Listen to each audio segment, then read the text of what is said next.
In today's video, I'm going to teach you how to allow camera and microphone access in Chrome. If a website needs to use your camera or microphone for things like video calls, online meetings, recordings, or voice features, Chrome has to be set up to allow that access. The good news is that this only takes a moment, and once you know where the setting is, it's very easy to manage. Start by opening Google Chrome on your computer. Make sure you're in the Chrome browser itself, since these settings are controlled directly inside Chrome and not through the website you're trying to use.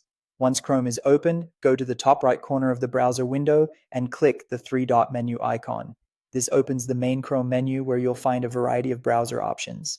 From that menu, choose Settings. This will take you to Chrome's settings page where you can control privacy, permissions, and other browser behavior. Next, look to the left side navigation panel and select Privacy and Security. This section contains the browser's permission controls, including what websites are allowed to access on your device. It's the area you'll use anytime you want to review or change site-related permissions. In the main center area of the page, click Site Settings. This is where Chrome lists permissions for things like notifications, location, camera access, and microphone access. If you've never been here before, just take your time and scroll carefully so you don't miss the option you need. Now scroll down until you reach the permission section. Here, select either camera or microphone, depending on which one you want to allow.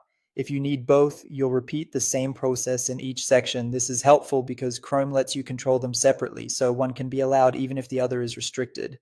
Under default behavior, make sure the option that says sites can ask to use your camera or microphone is enabled. When this setting is turned on, websites can request permission to access your device, and you'll be able to choose whether to allow or deny that request when it appears.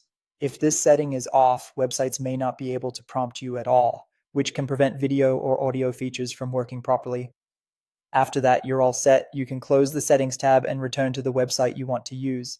If the site was already open, it may help to refresh the page so Chrome can apply the updated permission behavior. And if you're setting up both devices, just repeat the same steps for the other one. That's how to allow camera and microphone access in Chrome.